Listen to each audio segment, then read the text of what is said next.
Let's play a lightning round game. I'm going to be the bad guy, and I want to get away with as much bad things as possible, ideally to enrich myself and advance my interest, even if that means putting my interests ahead of the American people. I want to run. If I want to run a campaign that is entirely funded by corporate political action committees, is there anything that legally prevents me from doing that? No.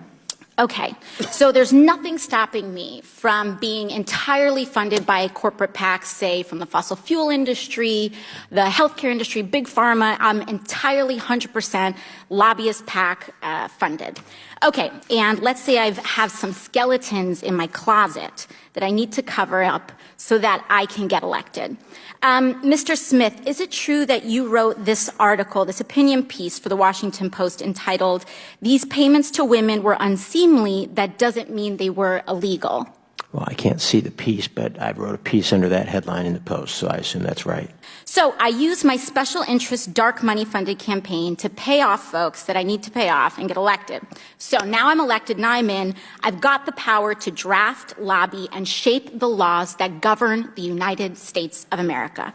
Fabulous. Are there any limits on the laws that I can write or influence, especially if I'm based on the special interest funds that I accepted to finance my campaign and get me elected in the first place? There's no limit. So there's none. So I can be totally funded by oil and gas. I can be totally funded by big pharma, come in, write big pharma laws, and there's no limits to that whatsoever. That's right.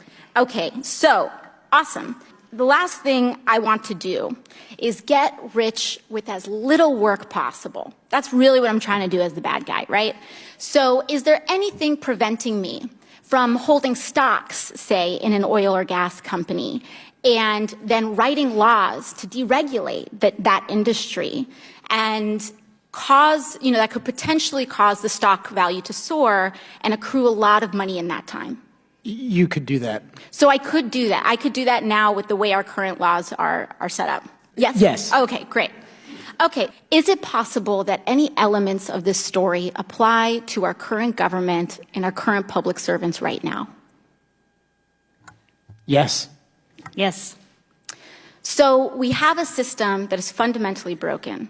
In relation to congressional oversight that we have, the limits that are placed on me as a congresswoman, compared to the executive branch and compared to, say, the President of the United States, is there more teeth in that regulation in Congress? In terms of laws that apply to the president, yeah, there's just almost no laws at all that apply to the president. So I'm being held, and every person in this body is being held to a higher ethical standard than the President of the United States. That's right. Thank you very much.